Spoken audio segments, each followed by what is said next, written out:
Here we are. Okay.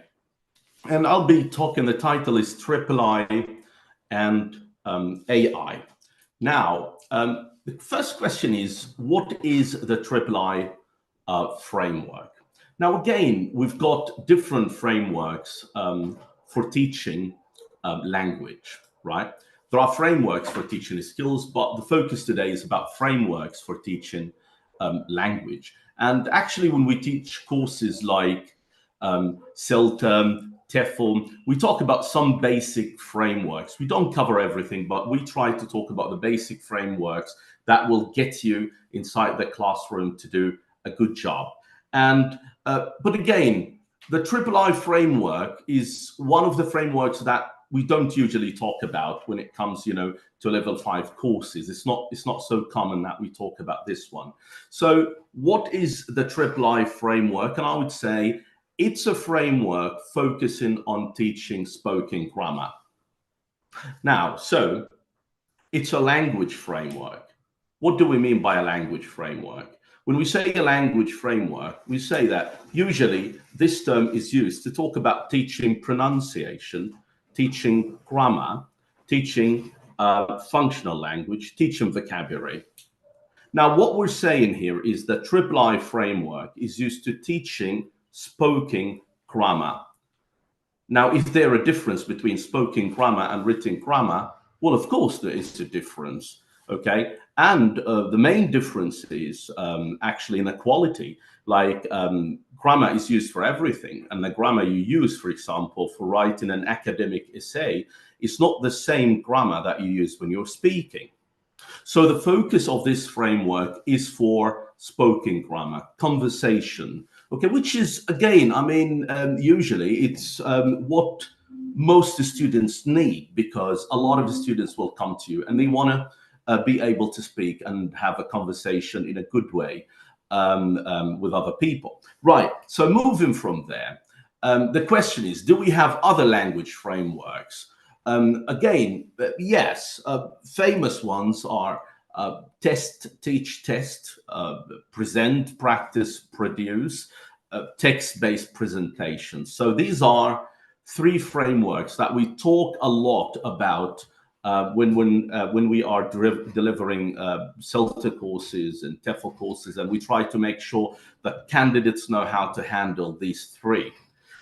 And to talk quickly about them, test, teach, test is about starting, okay, your lesson after the lead-in, of course, with a test, testing how much knowledge your students have. And then you come to present, practice, produce, and this is when you start presenting a language after the leading.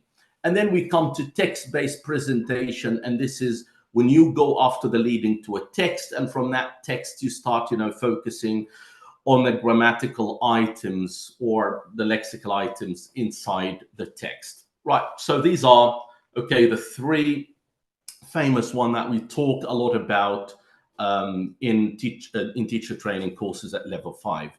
And again, but today the talk is about the Triple I framework. But the question is, which framework is closer to the Triple I? And is it the TTT framework? Is it the PPP framework? Or is it the text-based presentation framework? And my friends, the answer is, okay, what is so close is actually the text-based presentation framework. Okay. And again, why the text-based presentation framework? Okay, so on your left is the text-based presentation framework. On your right is the Triple I framework. And excuse me for the mistake up there. It's not text-based versus the Triple I framework on the right. Okay, so we'll fix that later in the presentation. Now let's look at the text-based presentation and the Triple I framework. Why are they so close? Now, in the text-based presentation, you start with a leading, and then you move to exposure. And in the exposure stage, it's about giving your students a reading passage. and they read this passage, answer some questions, and then they come to highlighting and clarification, where you highlight the grammar in the text or the lexis in the text, and then you clarify it, and then practice comes after that. Now, this is very close to the III framework. In the III framework, we have three main stages: illustration, interaction, and induction. And actually, the illustration stage is about also exposing students to texts where grammar is spoken and giving that to students so that they can go through it and see how grammar works, okay, in real texts and real contexts. Right. So the closest framework to the III is text-based presentation. You can say that the III framework is a kind of a text-based presentation. Now let's go through the stages of the III framework. And again, it's very important to understand how every stage works if you want to take that later and use it inside your classroom and teach English with it. Someone might say, Shady, and what is the advantage of having more than framework to teach the same thing? Well, the advantage is making your classroom interesting, because it's a big sin that your students are bored in your class, right? So, and that's why we have different ways of teaching language, because if it is one way and you use it every time, well, you end up having bored students, and that's not nice. Right, so illustration, what do we mean by this stage? It's actually for the sake of providing students with real data on a spoken grammar. Now let's talk a bit about real data here on a spoken grammar. So the idea here, my friends, is that you are going to show your students real text where grammar is used. Someone might say, Shady, what do you mean by real texts where grammar is used? What do you mean by that? And I would say, I mean by this is that you are going, for example, to go to a movie script, bring that, and you know that this part of the movie script, for example, contains maybe past simple or present perfect continuous, or maybe used to, or maybe conditionals. And then you bring not only one text, more than a text, and you use these texts to introduce the grammar rules to your students. Well, someone say, but hey, wait a minute, that takes a lot of preparation. You know, I mean, and where are we going to get those real texts from? Well, I mean, before AI, we used to go to websites for corpus data, and I'm going also to share some of these links with you later, where you can go to a film corpus, and you have millions of texts available for you, where you can search and get what you want from there. But again, it will also remain, there will also be another problem, which is the difficulty of the text, which is always a point of discussion between people. And it's, when I bring an authentic text, it will be too difficult for my students. And if I grade it, then it becomes not authentic. So it's just like this game all the time. Well, I mean, if you want to go with the ideal III, then you will bring a real text, and then you can grade the tasks, like make the tasks easier so they can go with lower levels. If you want to go, okay, with a shallow end version of the III, then you can use AI technology in generating conversational texts where the grammar rules you want are used as examples, and then you can use these texts.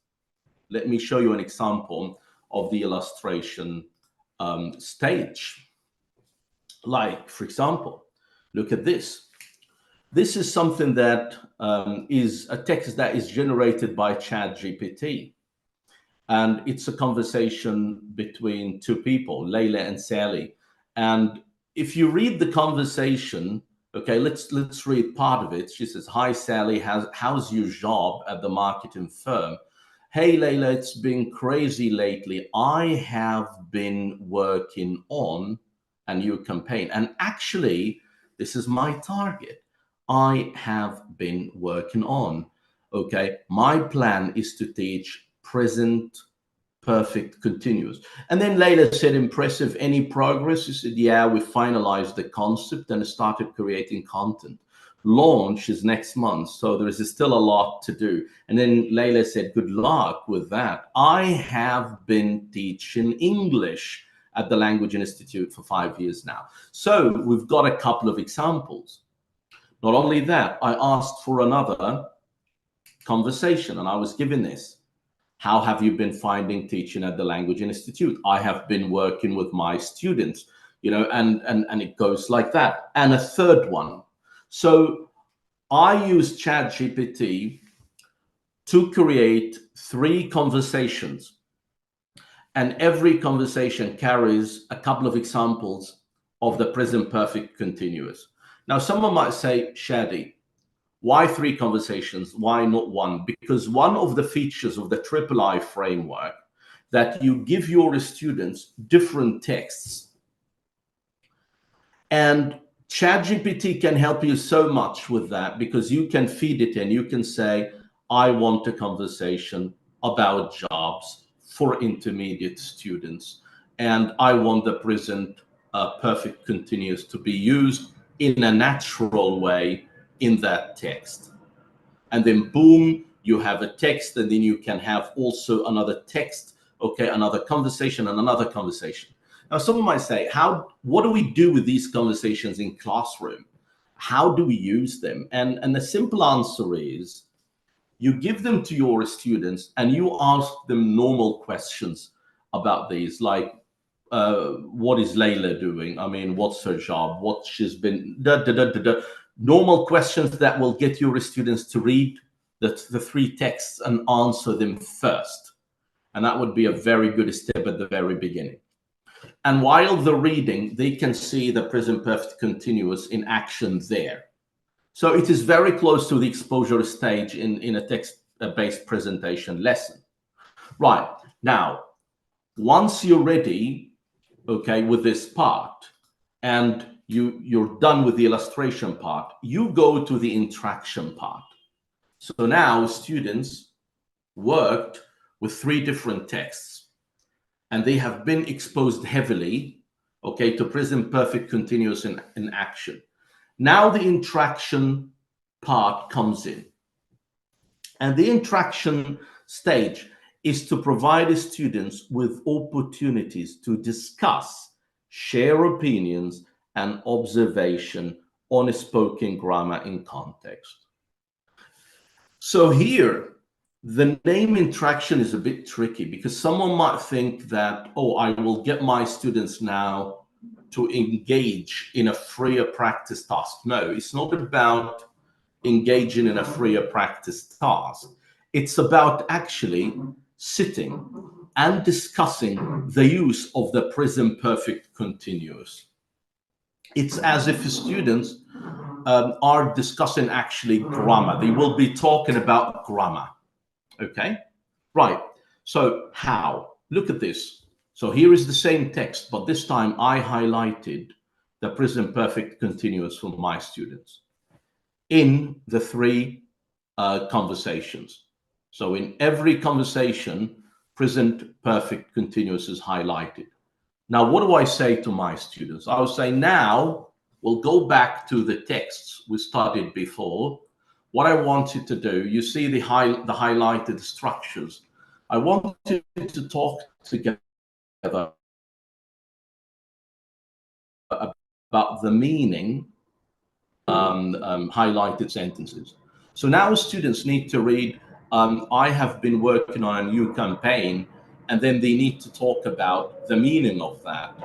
What does that mean? in terms of grammar. And they need also to discuss the structure. What is the structure of this? Now, so again, when they start discussing, when they start talking about the structure, someone might say, Shady, but they can make mistakes. They're students, finally. If they're going to talk about the grammar themselves, and they're going to talk about the structure and the meaning, there might be wrong answers, and they will listen to each other, and that will be bad. I would say, no, discussions are fine, because your role, okay, will come in, and you're going to ask your students about what they have discussed and what they have said, okay, and that kind of thing. So again, your role will come in, but after they finish discussing grammar themselves. So it's a very student-centered approach to teaching grammar, where you're not a presenter anymore. Students are discussing everything. Some might say, Shady, and will they be able to do so? Remember that you gave them 3 texts and they work through them, and these texts will make the meaning pretty clear. And if there are misconceptions, it will be your role to fix that and to talk about it and to tell the students that, no, it doesn't mean this here, it means that. So that's the interaction stage. So we start with the leading, and we know what a leading is for generating, students' interest in the text. And then you move from the leading, you go to the illustration, where you give not only one text, but many texts to your students. And then you move after that from the illustration stage to the interaction stage, where you get your students to talk, but talk about what they talk about. Grammar here is their topic. And then after that, we come, my friends, to the induction stage. Now, what is the induction stage? And I would say the induction stage is the replacement of your teaching. Or, as we say, there are 3 ways of teaching grammar, right? Sometimes you teach grammar by explanation, which is kind of direct teaching, the sort of teaching that we don't prefer so much, especially if it is the only way you use all the time. The second thing is guided discovery, which is divided between you and the students, so it's a kind of a discussion. And a third way, which is self-directed discovery, where you give questions to students, and through these questions, they discover the rules, and they discover grammar, and they discover everything you want. And this is what the induction stage is about. So it's about helping learners come up with the targeted grammar rules. So again, that's a very student-centered framework for teaching grammar. So again, quickly, before I talk about the induction. So lead in first. You grabbed your students' attention to the topic. And then after that, illustration. You gave them texts and you asked them about these texts. Not only 1, maybe 3 conversations, okay? And they go through them and they answer questions. And all the 3 conversations are carrying the grammar you want to teach. Illustration is over, you go to interaction. The same 3 texts, but with the grammar highlighted. And the students ask each other questions about the grammar, the meaning, and the structure. And then you come to the induction part. In the induction part, you will try to consolidate what the students discussed in the previous stage. So it is time now to focus on grammar, but in a very student-centered approach. How?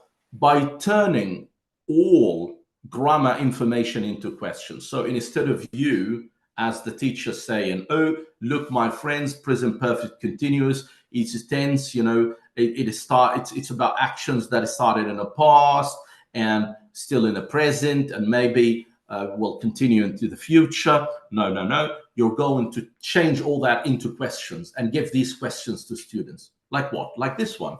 If you questions about meaning, like you can take your CCQs and you can write them and get students to answer them. Like this one.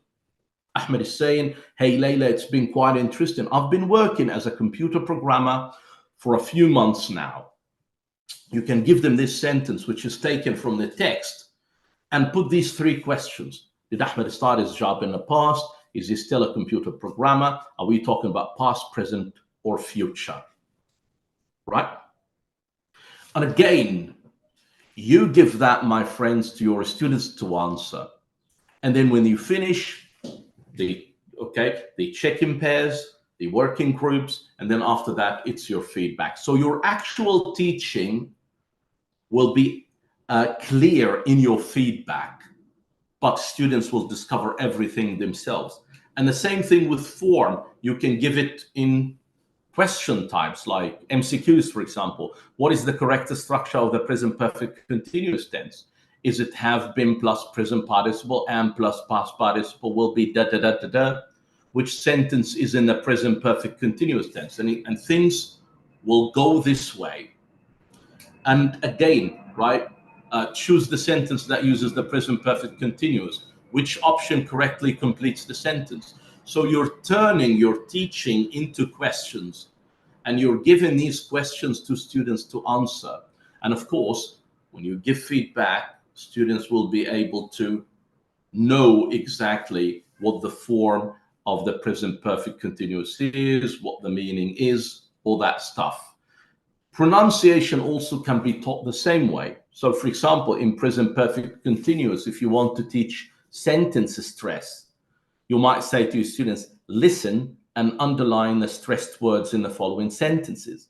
Because you want to teach, for example, your students that in the present perfect continuous, we do not stress have, we do not stress been, we actually stress the main verb, which is working. For example, so they say, I've been working on a new campaign, and da da da da da, and the students put, the word, the sentence is stress, and then, okay, you talk with them and you give them feedback. So quickly again.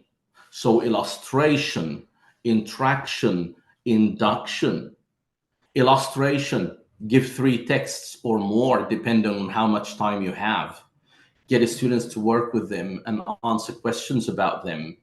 Then from the illustration, interaction, get them to discuss the highlighted grammatical sentences in your text.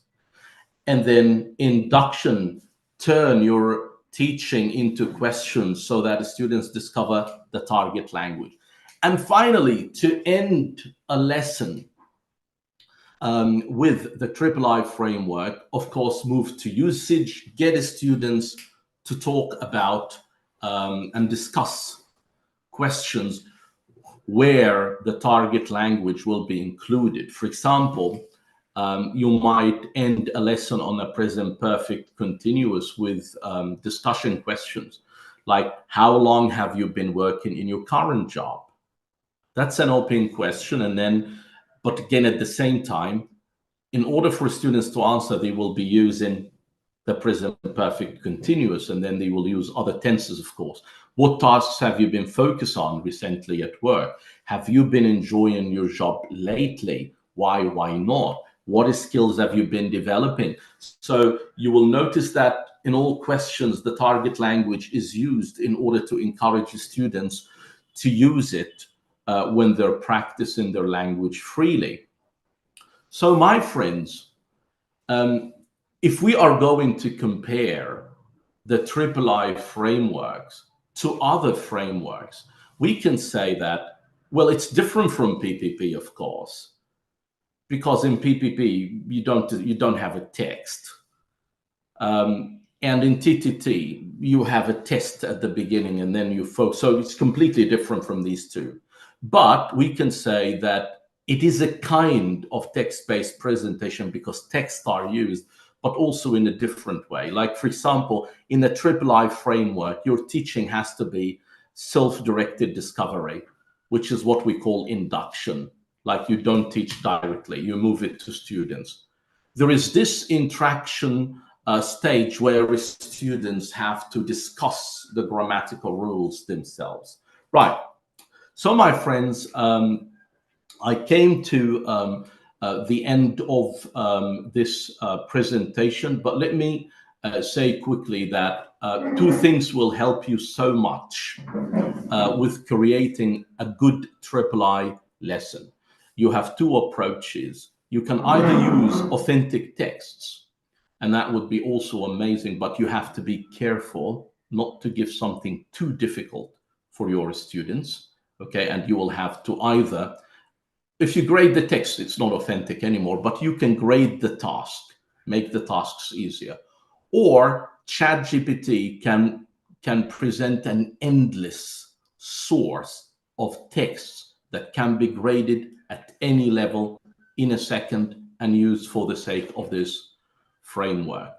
I hope you enjoyed this presentation. And again, I hope there was a bit more time so that we can, have hands-on practice. But again, it's a 45-minute presentation. I guess I'll leave time for questions. And yeah, is Ron here? Oh, thank you, Mirna. Yes, we're here. Yeah, for sure. Yeah. Ron, are you there? Here I am. And Shady, I have some questions. Yes. But I do want to say one more time for everybody in the audience, please look into the chat box. I did put some links related to what Shady was talking about. And he mentioned guided discussions. And if you're looking at the screen right now, you can see a wonderful example of a guided discussion. By asking questions. And we can also see here with this wonderful example of guided discussion, that it's spoken grammar. And I would say, excuse me, that one of the best ways to do guided discussions, as Shady is doing it here with questions, because that is guided discussion, is to create an interview, have students interview each other, have them formulate the questions and just speak it and create some interaction and collaborative learning as well. But this is such a great example of what we see here on the screen. And if you don't mind, Shady, I'm going to just take a screenshot of that. So if you could leave that up there. But Shady, my question to you about is because I just gave an example of how to kind of do guided discussion. So my question concentrates on guided discussion. Are there any other examples that you can give us of how to do guided discussion in the classroom, of course, emphasizing spoken grammar? Okay. Well, I would say when it comes to asking students or giving them tasks to do on their own, I would say, again, in the induction part, where you change what would be your direct teaching into questions. There are so many things. It can be, you can, for example, in meaning, it can be true or false. Like, for example, you've got the present perfect continuous, and then you give them, does it mean da da da da da, or it means this or this or that, and then a list of questions, and then you give that to them. Think on your own first. Done. Discuss together. Okay, and then your role will come in. So, what about the first one? What do you think? Is it the first meaning or the second meaning? Is this one or that one? So this way, you're throwing everything at students. They discover themselves, and then they come back to you, and finally, you discuss together. You consolidate good answers, and you confirm good answers, and then you discuss the rest. You can even do that with, of course, the structure is the easiest, because in a structure, you can even give them part of the structure, they complete the other part. Definitely. Or you get, yeah. I was just going to add to that by, for me, I think it's really important when we get a little example like we see here on the screen, is for the teacher or even have the students do a true and false little quiz. Because if we get, especially a lot of emphasis on false, because we get them to negate grammar. And that's really important too, learning not just the positive forms of grammar, but also the negative spoken forms of grammar. So I think that's also a great idea. Well, that was the question I had for Shady. I'm going to turn that back over to Mo because we want to keep on time here. Shady, thanks again for taking your time and coming to the conference. So back to you, Mo. Okay, so thanks a lot, Shady, for this wonderful contribution to the conference and also being willing to be a sponsor for the conference through British Training Center. And before, picking some questions from the chat box, I'd like to ask you to tell the people about the surprises and gifts British, is preparing for the attendee of the conference here. Oh yes, I mean, I guess we agreed with Educast International Association that there will be free courses, okay, given to people sharing in the conference, and we talked about five main programs, haven't we? Right? And again, and these will be completely free programs. I don't know how, of course, it will be Mo's job, okay, to tell you how this is going to happen and how people will be choosing, but we'll be very happy. And these are TEFL courses, and for people who did a TEFL course, then we're ready also to deliver a diploma in TESOL by Training Qualifications UK. So we'll be very happy that these courses will be available for 5 of the conference attendees. Yeah, that's fantastic indeed. Yeah, and let me tell you, everyone, that we also through EduCast offer 25% discount over the courses that we provide, and also there will be some lucky winners who will get a free copy of my recently published book about in the integration of life skills in English language teaching. So let's get some questions to the chat box, and we have a question from Selma Tariq, and she's asking. So we put a text at the beginning to illustrate the rule, then highlight the target language. Well, I mean, the first text. Look, I mean, grammar appears in natural text in reality. And again, it's very healthy that students will see, okay, text. But remember, this framework is for teaching spoken grammar. So these texts have to be spoken text. That's why dialogues are preferred, conversations, that sort of stuff, movie script, wonderful. And remember, do not jump to grammar immediately in the illustration stage. In the illustration stage, it's just questions about the text, like what is Layla doing? I mean, what's Jean, doing? Where is da da da da da? So just questions to get students to read these texts. But later, these texts will be used to compare grammar, and that's why it's always advisable that there are more than one text, like you have 2 or 3. Yeah. Another question here from the same person. Is there a difference between the spoken and written grammar? Of course, yes. I mean, think about the grammar you use when you are writing an essay, and the grammar you use when you're speaking, right? Yes, it's not the same grammar. And some grammatical structures, to be honest, appear mostly in written form. You don't even use them when you're speaking. And if you use them when you're speaking, you sound weird. So yes, there is a difference. And also remember, like for example, ellipsis. We use ellipsis a lot when we are speaking. We don't use it when we're writing. So again, that's just one example. Sometimes we use half sentences. I mean, and it's fine when you're speaking, but you can't do that when you're writing. False starts. There are so many differences. Yeah. Okay, we have another question here from Fiona, and she said, could you please shed some light on any techniques to teach grammar when students are anxious and backward with withdrawing?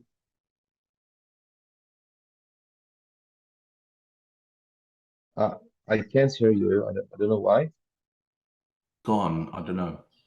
Yeah. Again, the question is, could you please shed some light on any techniques to teach grammar when students are anxious and they are always trying to withdraw? Well, Can you repeat the question one more time, because part of it was missed again? Okay, again. What about the techniques of teaching grammar to students who are anxious, who are afraid of Ah, grammar? okay, wonderful. Right. Again, I would say, right, what we talked about today is a wonderful framework. I would say for students who hate grammar, it's very good because, again, look, um, the first thing they do, they're dealing with text, spoken text. So no anxiety here. You're not, you're not pushing them anywhere. And then in the interaction part, they talk with their partners.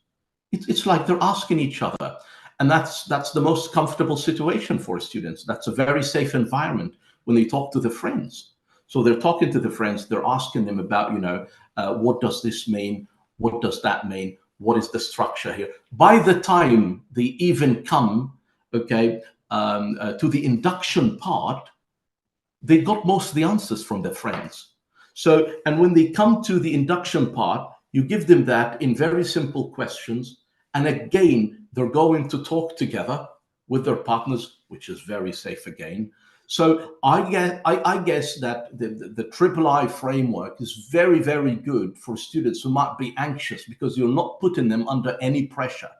Because as a teacher, you're out of the discussion most of the time. You just come in when it's feedback time and check in what the students discussed. But there is no confrontation between a teacher and because we know that the level of the students' anxiety goes up when they're talking to their teacher, but it goes down when they're talking to each other. So that's also a plus here. Yeah, and Shady, this reminds me of something really important. It always depends on the context. If you're using a compelling context, maybe this reminds me of the context build framework. If you're using some visuals, then engage the learners from the very beginning and ask them to form a story. Maybe it can be a personalized story. The students can tell stories about themselves, and then you use this context for teaching the grammar lesson, and this should be really useful and helpful for the learners in order not to feel anxious, not to feel worried about learning grammar or anything. Someone also mentioned in the chat box that gamifying grammar lessons would be fine for this for this case. So yes, using games Yeah, and all of this stuff might be really useful for this. of course, yeah, totally agree. Okay. Another question. It's irrelevant, actually. It's about teaching writing. So I think we have the product, the process, and the genre approaches. So they are all different from each other. So yes. What about Oxford Discover Grammar series? I'm using it to teach different levels. Well, I mean, I can't judge course books here unless I have a look at them and see them, right? But of course, Oxford series, I mean, written by professional people for sure. But I can't evaluate something that I can't see. So sorry about that. I'd like to That add is that fine. the example we still see on the screen here does use the present perfect continuous here, and that's a great example. But my suggestion is, keep it as realistic as possible, because in everyday life, people do not go around speaking in the present perfect. Okay, so you might want to use mixed grammar questions, and maybe something with the past, maybe the present, and some future. So and just keep it simple in the beginning, with not too much emphasis on just one form of grammar, because we do know in reality, people do not go around speaking in the present perfect all day long. Yeah, well, I mean, again, Ron said something very, very important, and I would stress what he said, especially when you are coming up with your own texts. Like, be careful, because sometimes you would feed in AI with information and say, "I want this conversation to have present perfect continuous," and then it is used more than how it should be, and then the whole text would come out unnatural. So be careful of that part. And again, yes, as teachers, we're always in that conflict at the very end of the lesson. We want our students to be using the target language, but at the same time, we want it to happen in a natural way, right? It's just, so yeah, I mean, I totally agree. So do not force your students that your answers have to be in the present perfect continuous, because that would be wrong, right? Maybe if I'm asking someone, how long have you been teaching? The first sentence only will be in the present perfect continuous, but everything would come later would be in other tenses, of course, or it will be unnatural. Yes, thank you so much for the comment, Fran. Yeah, we have another question here. I think it's the last one because we're running out of time. What can we do with the students who already know the structure, but they don't use it in writing or speaking? What will we do with, again, Mohammed? With the structures the students already know, but they don't often use them in writing or speaking. Okay, well, I mean, yeah, I mean, I see where the problem is, and usually it is faced a lot in some communities where traditional teaching happens in so many schools, where students are very strong with grammar in terms of knowledge, but not in terms of practice. And then when they come to take courses and you start teaching them these new structures, they say, no, wait a minute, we know everything, we studied that before. And then it becomes a conflict because you start telling them, but hey, well, I know you studied these before, but you don't use them in speaking. So it's kind of deactivated knowledge. I would say make sure that those students understand that there is a big difference between knowing grammar and using it, because sometimes this causes a lot of conflict, and sometimes parents, you will find parents contacting you and contacting the school and telling people that my son doesn't learn anything new. It's just because they don't differentiate between practice and knowing, and there's a big difference between these two.